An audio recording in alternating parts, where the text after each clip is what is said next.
Boa tarde, muita luz, muita paz. Que a doce e serena paz do Rabi da Galileia nos envolva na tarde de estudo de hoje.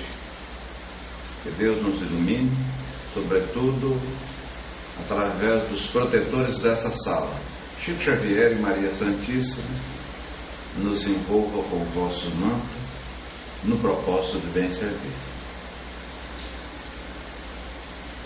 Como está aí no banner, vamos estudar hoje, está aí no banner, relativamente os princípios da doutrina espírita sobre as penas futuras. Eu solicitaria a algum dos irmãos presentes, um voluntário, a fazer a prece inicial, por favor. Boa tarde a todos os nossos irmãos que se encontram hoje aqui conosco na sala Luz no Caminho. Que os nossos amigos das diferentes esferas da espiritualidade nos conduzam em nossos estudos na melhor forma, na divulgação da doutrina espírita. Elevemos então os nossos pensamentos a Deus, nesse momento, para que tenhamos uma tarde de paz, harmonia e conforto em nossos corações. Que Deus toque a sua vida e restaure pela fé aquilo que mais você precisa neste momento. Que jamais esqueçamos que somos filhos amados e queridos aos olhos do Pai, que nos conduz com amor nas nossas relações e atitudes do dia a dia. Daremos início então aos nossos estudos e que Deus abençoe o nosso amigo irmão X na condução dos trabalhos desta tarde. Uma boa tarde a todos.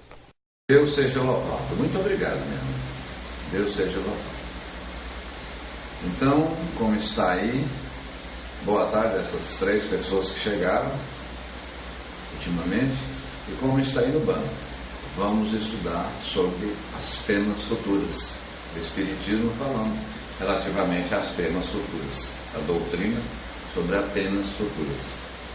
Antes, porém, eu solicito que algum de vocês coloque um número na área de texto para que possamos fazer a leitura daqueles 5 minutos. Aliás, em 5 minutos, é um minuto de sabedoria de César Pastorino, de Carlos Pastorino, minuto de sabedoria.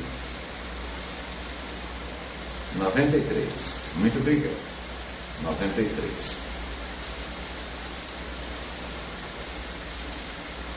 E 93 diz textualmente, minha irmã Silvia: não fiques a pedir as coisas. Os braços parados nada produzem. As mãos que não ajudam a criar enferrujam. Trabalhe com entusiasmo e alegria, e o próprio trabalho trará, com seus resultados positivos, a solução de todas as suas dificuldades. Quando eu digo Silva, desde mim, que sou o primeiro, até a fraterna, a última que chegou. Procure gostar do trabalho que lhe cabe realizar, e dentro de pouco tempo terá alegria morando em seu coração. Porque, na verdade, é muito errôneo nós pensarmos que a ociosidade, o não fazer nada, a aposentadoria plena de todas as atividades é algo meritório, é algo que nos faz felizes. Lê do engano. Porque a própria evolutividade do espírito, e espírito somos, estamos temporariamente nesse corpo físico, estamos humanos e seremos eternos espíritos. Constitui no último mundo, no mundo da divós, no mundo celeste, o 5º mundo, segundo a classificação de Kardec, espíritos puros. Aí já não precisa encarnar, ou seja, o espírito entrar na carne. é muito diáfano, é distante da materialidade.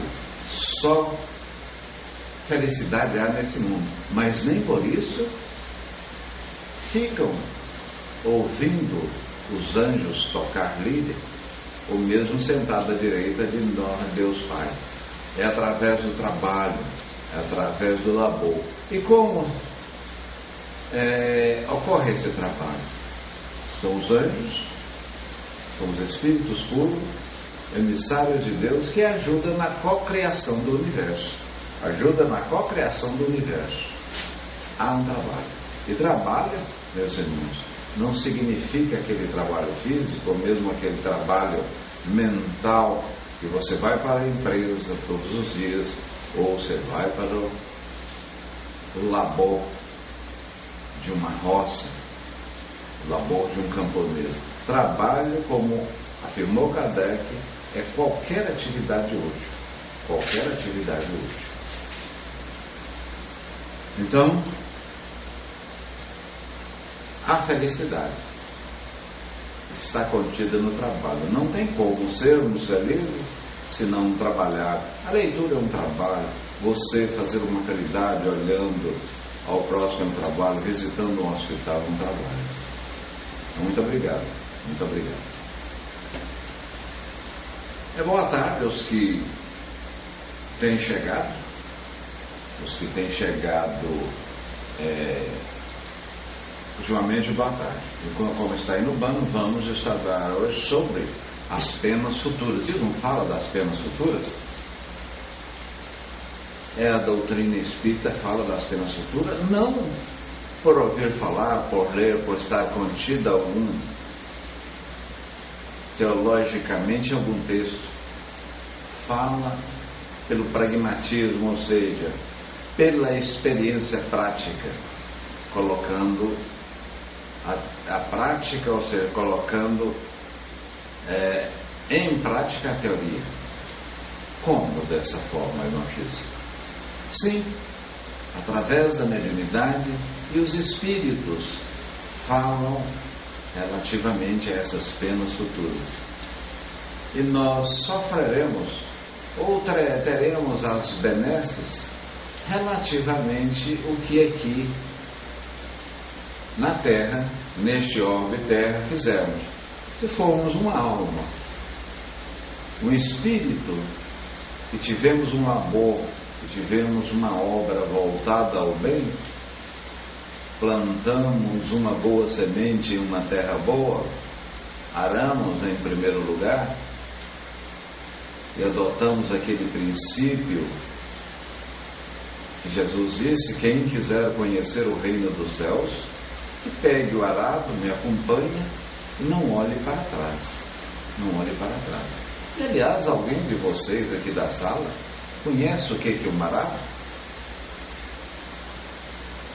Arado é uma máquina, para quem não conhece, com lâmina, e o camponês, o trabalhador rural, ao pegar pelo cabo, pega e é puxado por um ou dois bois, ou um animal mesmo, um cavalo, e você não deve olhar para trás e nem tirar as mãos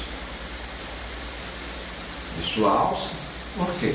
Em primeiro lugar, tem uma lâmina sulcando a terra e é puxada por um animal. Se você olhar a terra, olhar para trás, olhar girado, ou muitas vezes até limpar o suor, a lâmina pode sair do trilho. Então você não é digno de entrar no céu. Uma metáfora muito forte. Significa que devemos ser caridosos, devemos fazer o bem, devemos ter o próximo como meta prioritária e fundamental, porque se assim não fizermos, nós não conheceremos o reino divino. E aqui, meus irmãos, é oportuno dizer, o verdadeiro espírita não é aquele que vem, frequenta as reuniões, lê, estuda, ou seja, utiliza a doutrina para autobeneficiar, benefício de si próprio. O verdadeiro espírita é aquele que tem o espiritismo, e aplica os seus postulados, sobretudo para a ajuda ao semelhante, ajuda ao próximo. Porque se você utiliza o espiritismo tão somente para a sua satisfação e o seu crescimento pessoal, é bom, extraordinário, mas aí está um aspecto do egoísmo, está lá na mensagem, trabalhar, né? Então, você trabalha, e a caridade é uma forma de trabalho, como vimos na mensagem que a Silvia escolheu, no livro Minutos de Sabedoria. Seja bem-vindo às últimas pessoas que chegaram, irmãos, que conforme se a alma, seu espírito, eles descrevem para nós a sua felicidade e a sua desgraça, conforme dissemos, foi dado o labor, foi dado o trabalho, foi dado a semente que plantou e posteriormente está fazendo a colheita. Porque nós escolhemos aquilo que plantamos. Relativamente a essas revelações com relação à vida futura, não foi feito somente por um espírito. A nossa doutrina, a doutrina dos espíritos, Kardec a codificou e foi relativo ao que falava aqui na França, na Inglaterra, nos Estados Unidos e na própria França. Num determinado momento começava a chegar cartas, começava a chegar depoimentos de Kardec, no silêncio da meditação, levando a sua razão ao seu bom senso, comparando as respostas, e no silêncio da meditação saiu essa extraordinária doutrina. Então, não é simplesmente a manifestação de um espírito, fala-se das penas futuras, a sua felicidade, a sua desgraça, o seu inferno particular, relativo ao que você nesse mundo fez, o que nesse mundo fez. Preciso afirmar que se trata, então não é um caso, né? Ele fala, preciso afirmar que não trata de um caso isolado, mas várias manifestações espíritas, de sorte que a revelação deixa de ser um privilégio de alguma pessoa, de alguém, de um espírito só, mas de muito. E por quê? Porque se fosse a revelação de um espírito, só passava a ser um ponto de vista. É o que ocorre com os postulados, a doutrina de Ramatiz. É uma doutrina muito boa, é uma doutrina, entretanto, é o posicionamento de um espírito. Então é uma mediunidade. E aqui a gente deve fazer a diferenciação de espiritismo e mediunidade. Várias doutrinas ditas espíritas acreditam na reencarnação, na pluralidade dos mundos, e inclusive na evolução espiritual, mas não é espiritismo. Pratica-se a mediunidade. Mediunidade há desde que mundo é mundo. O espiritismo, além de praticá-la, explica lógica e racionalmente como ela veio, como ela manifesta e como devamos educá-la, né? Para não ficarmos à mercê, à ordem dos espíritos propriamente dito. A ordem dos espíritos propriamente dito. E hoje, no Centro Sério, você não participa de grupos mediúnicos antes mesmo de um ano, de 8 meses, 1 ano de estudo, porque para você ir na mediunidade ou praticar a mediunidade é necessário você conhecer os fundamentos da doutrina, essas manifestações, como se processa, esses fenômenos dito mediúnico, como se processa. Então, o médium até tem que ter esse entendimento, essa cultura, para saber domar aquele potro selvagem que há dentro dele próprio. E nesse mundo não há médium perfeito. O máximo que podemos dizer são bons médios. Seja bem-vindo, Walter.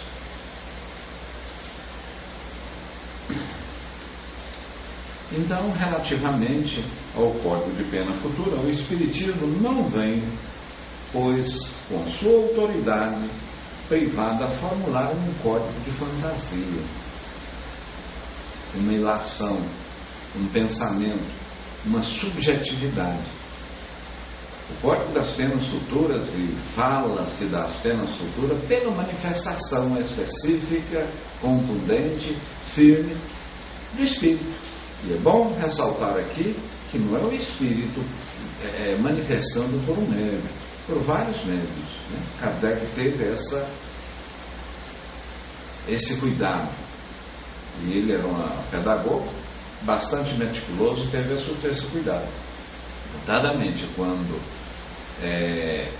o assunto era mais delicado, surgia mais questionamento, ele levava a bússola, né, a égide de vários médios. Levava a bússola de vários médios. Muito obrigado, irmão.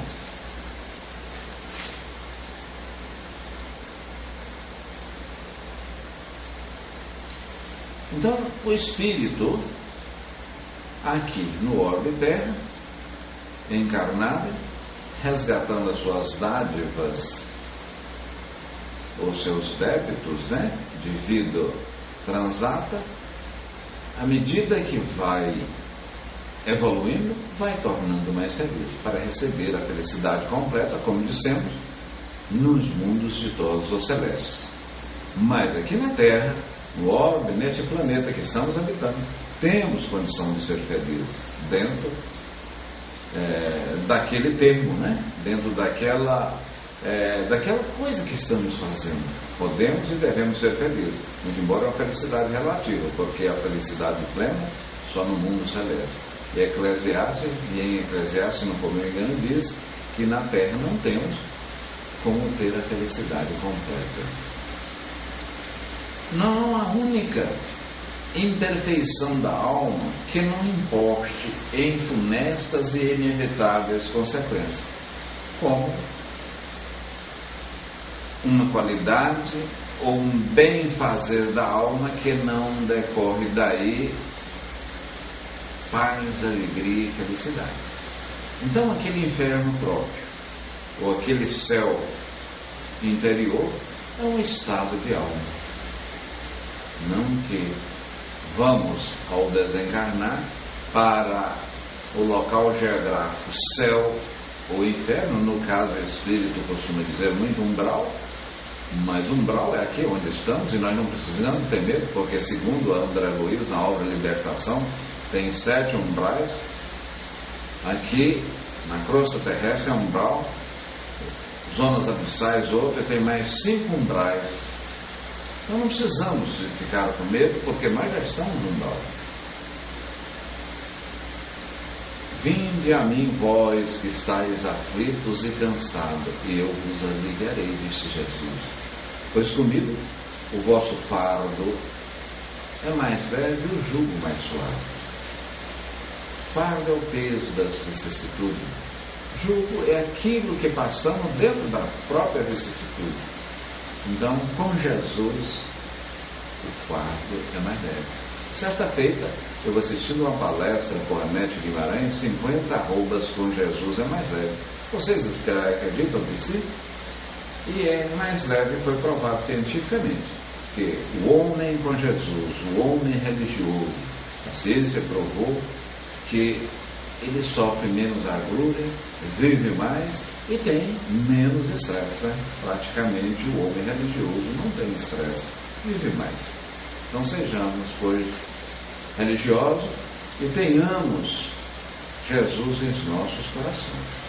Viveremos mais, teremos paz, seremos pessoas mais leves, sobretudo praticando a caridade. De tudo extinta estão as almas, será perfeitamente feliz, também aqui na Terra, né? Ela pode ser feliz aqui na Terra.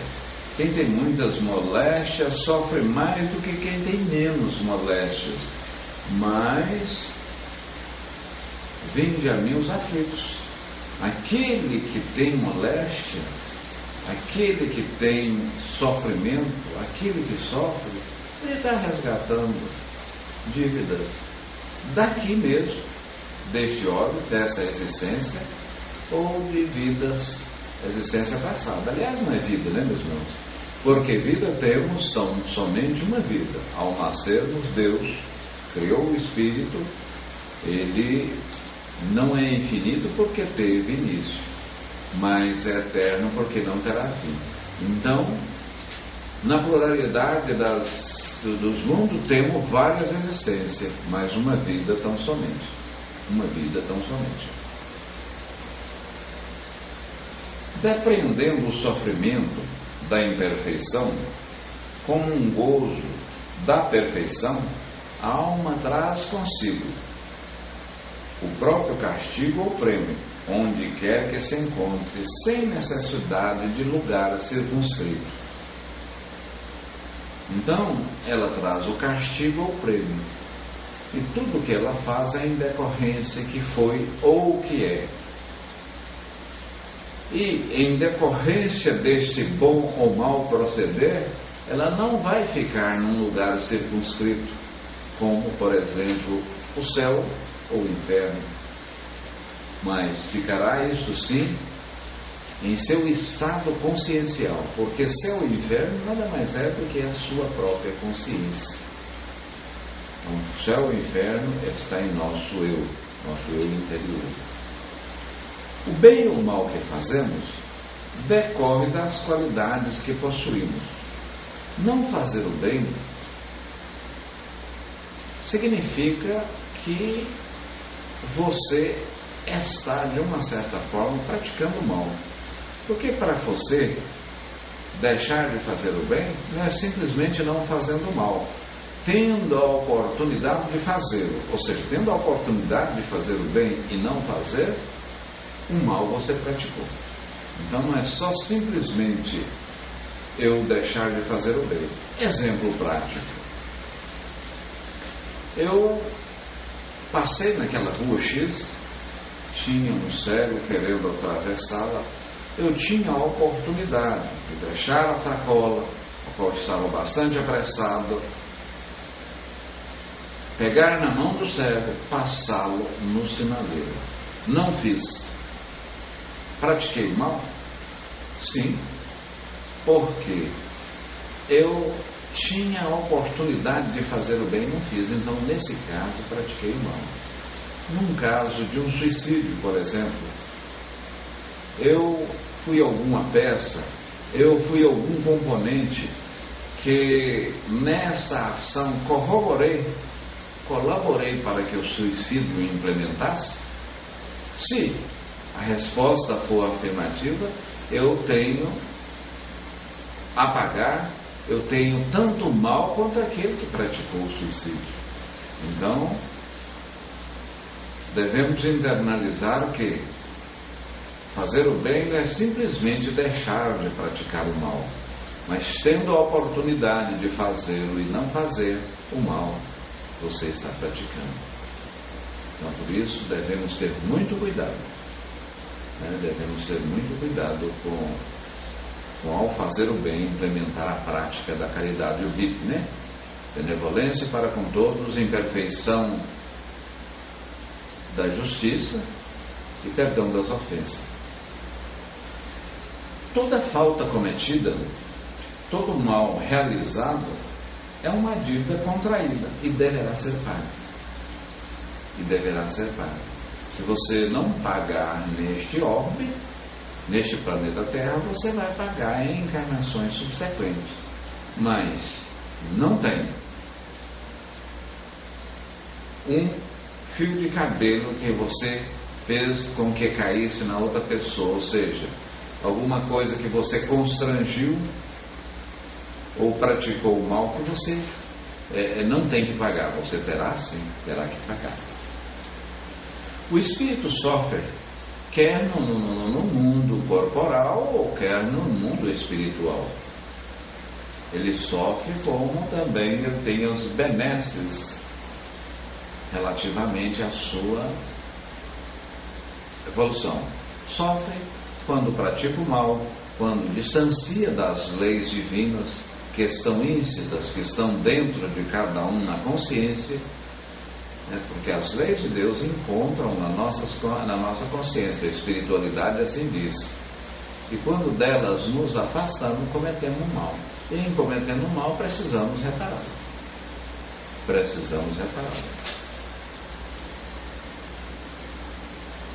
Não há regra absoluta e nem uniforme quanto à natureza e à duração do castigo. Não há. Olha, você cometeu este tipo de crime, então para esse tipo de crime você vai ficar no umbral, vai sofrer tantos anos, ou um período. Não há. Para cada ação há uma reação. E essa reação não é Deus que te pune, não é Deus, aquele Deus mosaico que fica com ferro, fogo, olho por olho, dente por dente. É a sua própria consciência. É a sua própria consciência. Por exemplo, eu sou um tabagista, eu fumo. Quer queira, quer não, amanhã já começa um processo de efizema. E essa efizema vai me constrangendo, vai me conspurcando assim, e eu vou ficando doente, sentindo dores, vou definhando.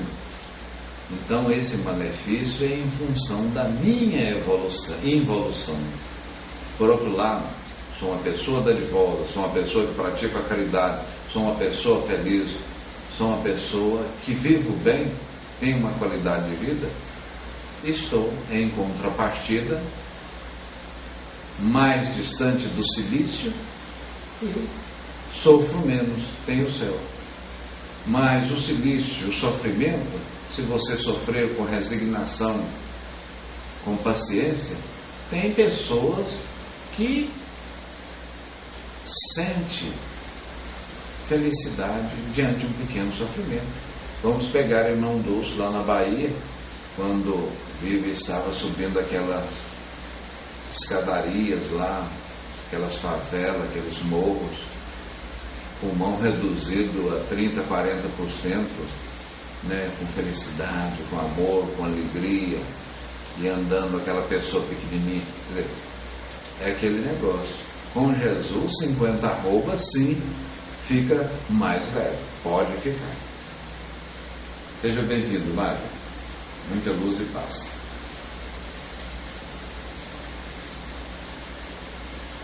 Então, uma condenação, ela não tem o tempo determinado.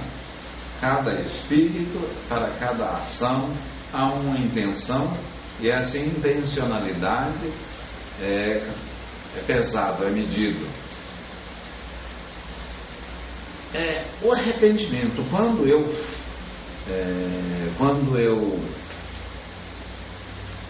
pratico o mal, eu arrependi, eu estou salvo, eu arrependi, eu em primeiro lugar tenho que arrepender, posteriormente expiar, depois regenerar. E como isso processa? Eu cometi um mal ao meu semelhante, eu arrependo. No momento em que eu arrependo, há um pequeno sofrimento, ou talvez em função do mal praticado, um grande sofrimento, arrependendo-se por ter feito aquela outra pessoa sofrer. Regenerar. Essa regeneração, ela significa dizer você não querer mais o mal para aquela pessoa que foi vítima, que foi objeto da sua ação malfazeja, né? Então, para, vamos dizer, salvação, na ótica, na nossa doutrina, ela não é só você aceitar o Jesus, não é só você arrepender daquele ato praticado. Você precisa arrepender, você precisa expiar e, num segundo momento, regenerar. A saber que a regeneração é você não querer, não fazer mais mal ao seu semelhante. Não fazer mais mal ao seu semelhante. O arrependimento pode se dar por toda a parte, em qualquer tempo. Se for tarde, porém, o culpado ele sofrerá naturalmente por mais tempo. Mas quer queira, quer não, você deve perdoar o seu adversário enquanto estiver com o seu inimigo, enquanto estiver com ele aqui no mundo.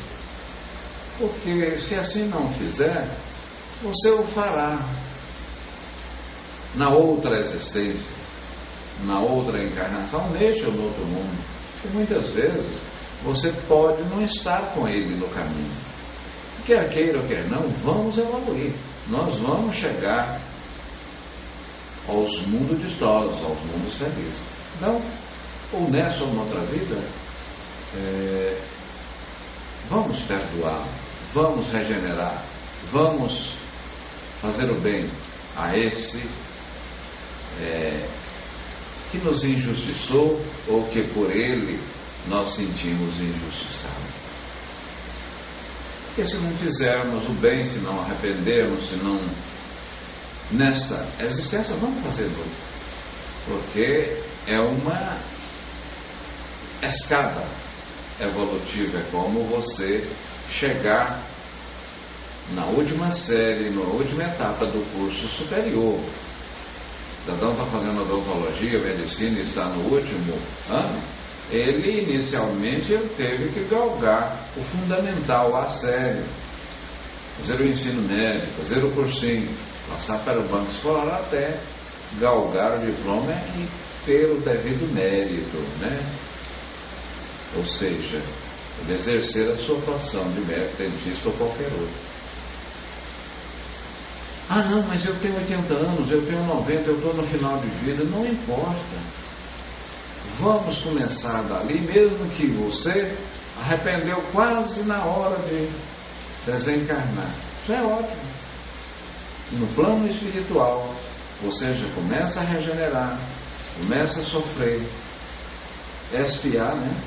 Regenera e na próxima reencarnação você coloca em prática aquilo que planificou. Aquilo que planificou no mundo errado.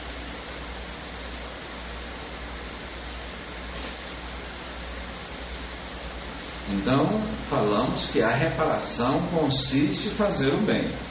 Aqueles que anteriormente tínhamos feito mal. Eu fiz o mal, percebi, arrependi, expiei, regenerei, é não fazer mais o mal. E nisso consiste a reparação do pecado, né? Consiste a salvação na visão espírita. Não é simplesmente aceitar Jesus, eu estou salvo. Não é esse aspecto.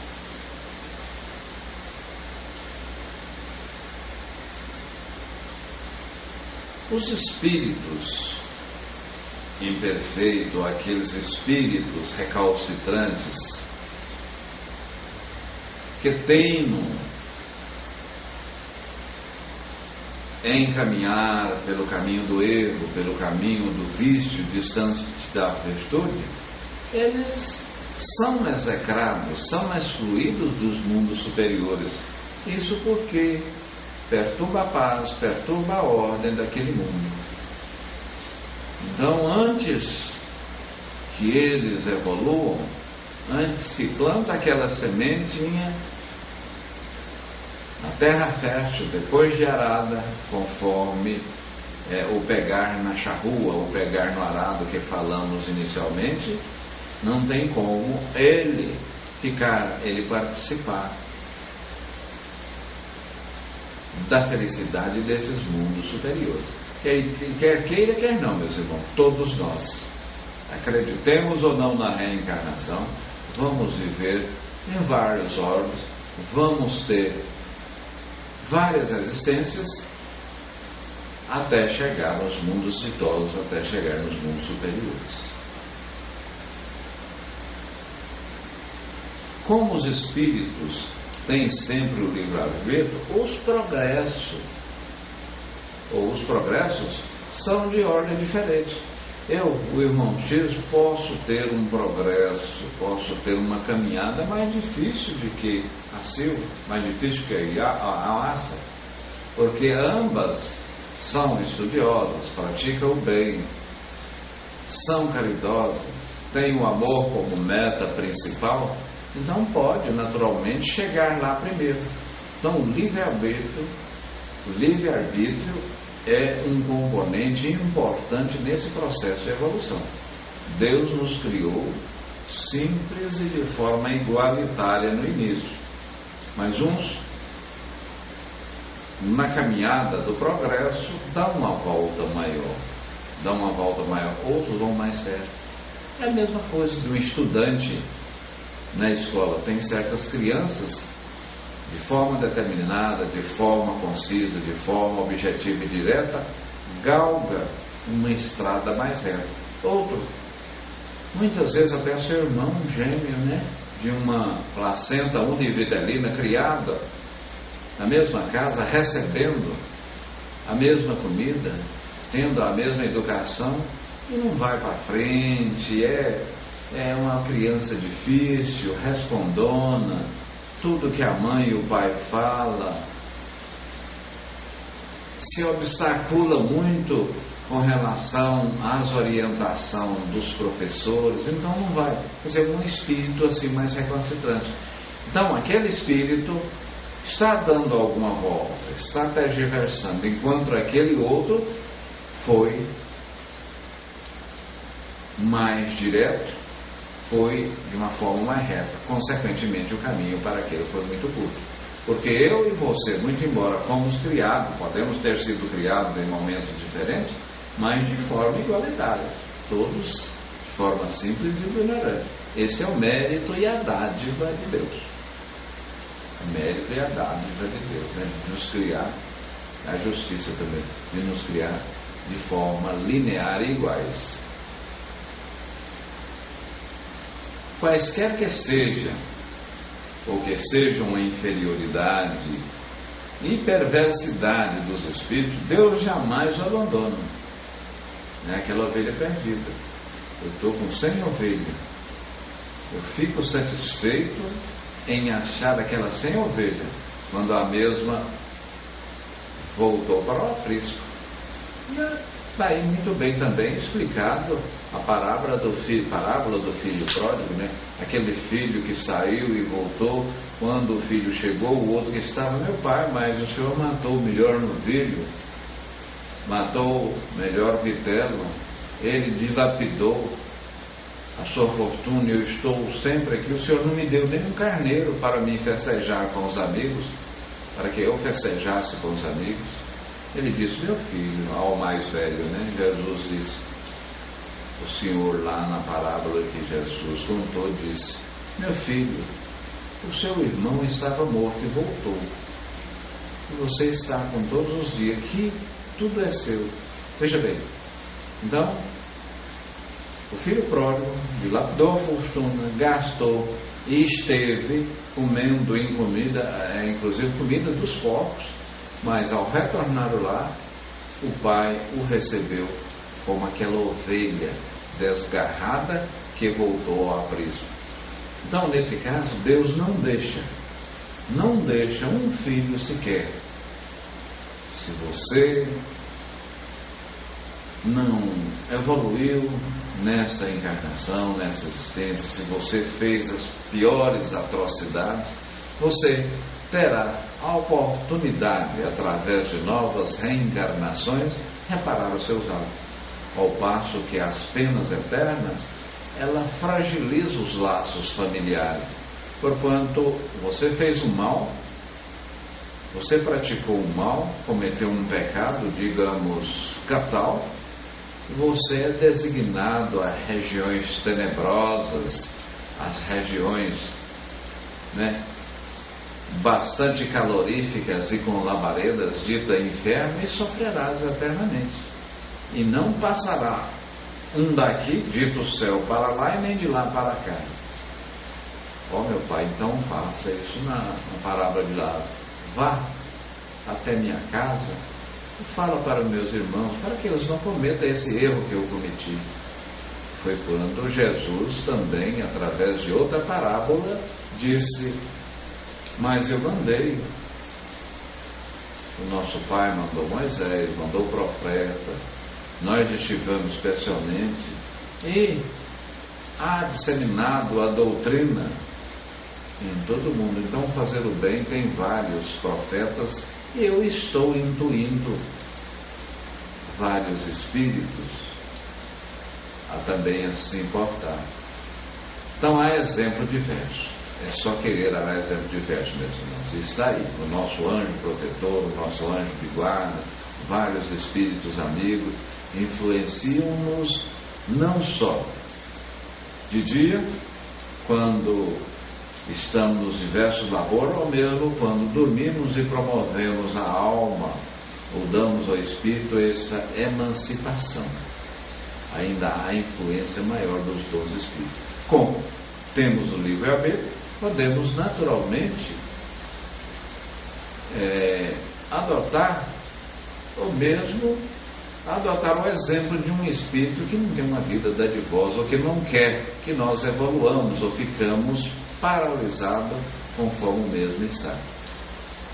Mas todos um dia chegaremos lá, mesmo que não queiramos, e chegaremos porque assim Deus quer. Um fenômeno muito frequente entre os espíritos de certa inferioridade moral é o acreditar que ainda estão vivos e podendo, com essa ilusão, prolongar aquele sofrimento, né? Tem espírito, e dada a sua evolução, que ao desencarnar, eles ficam ali perante os corpos, acaba os corpos, os ossos, fica só o cabelo, por fim fica só as vestes, o espírito está ali, renitente, reniente. Ele fica com vigor junto ao corpo. E não patinam, demoram a entender. É o caso de André Luiz. O André Luiz, quem assistiu o próprio filme, O Nosso Lar, leu o livro que é mais completo, inclusive, Elísias chega lá em Nosso Lar, chega lá no umbral, e ele ficou sofrendo 8 anos, não querendo, e foi tido como se vamos, aí ele já tinha começado a entender desse sofrimento e começou a orar. E no momento que começou a orar, caravanas do Nosso Lar falaram, vamos. Foi quando ele saiu com Lísia, saiu e foi lá para o Nosso Lar, e lá foi socorrido. Mas então, enquanto nós não acabamos com o mal, não arrependemos, não regeneramos, ou seja, não deixamos de praticar o mal para o outrem ou aquele que nós praticamos, a gente não é perdoado. E a nossa oração dominical, Jesus nos disse muito bem, perdoa os vossos inimigos assim como eu vos perdoo. Se tendes de dar alguma oferta, primeiro vá, tira aquela mágoa, perdoa aquele seu adversário, e seremos na vida futura o que efetivamente praticarmos aqui. Então, a nossa vida futura, as penas futuras, nós estamos traçando neste orbe, nessa existência. Meus irmãos, esses estudos da vida futura é necessário que se faça, uma vez que o tempo já está no final. É necessário que façamos outros estudos para complementá-lo. Muita luz, muita paz, e que Deus nos envolva na sua bondade, pois o mesmo é só amor e justiça. E assim sendo, solicito um irmão que faça a prece final. Muita luz e muita paz. Voltarei tão somente para colocar uma música e sairmos com bastante harmonia. Muita luz, muita paz, que Deus nos envolva em seu manto sagrado de amor. Tudo, mas tudo de bom mesmo. Prece de Cáritas. Deus, nosso Pai, que tendes poder e bondade. Dai a força àquele que passa pela provação. Dai a luz àquele que procura a verdade.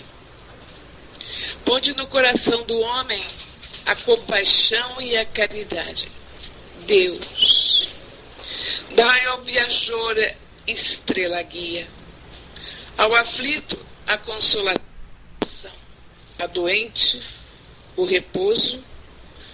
E nós pedimos, Pai, dai ao culpado o arrependimento, ao espírito a verdade, à criança o guia, ao órfão o Pai.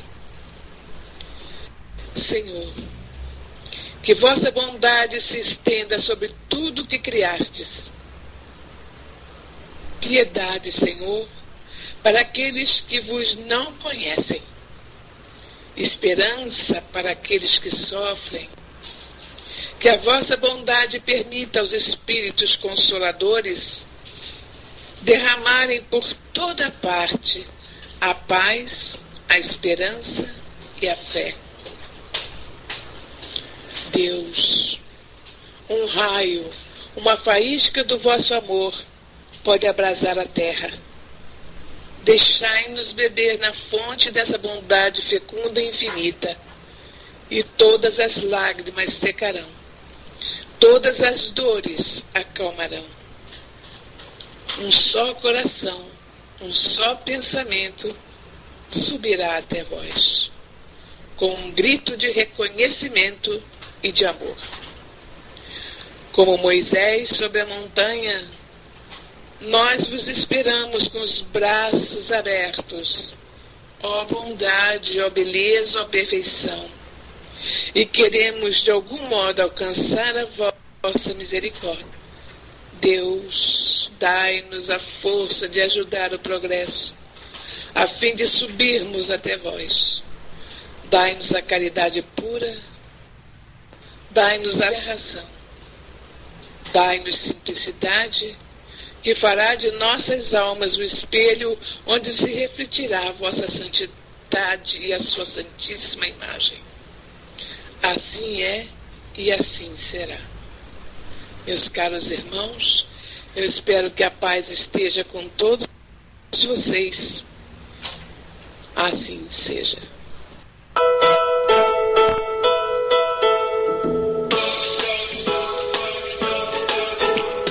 Toque, toque, toque, toque, toque. Pelas batidas as paredes falaram, e na Europa até as mesas giraram pra lá e pra cá, apontando as letras do alfabeto, ora no chão, ora no alto, no teto, formando frases, respondendo às questões. Quem é que estava por trás disso?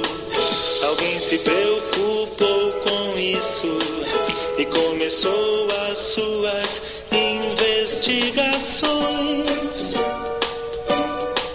e descobriu que aquele jeito esquisito foi a maneira que então os espíritos usaram pra chamar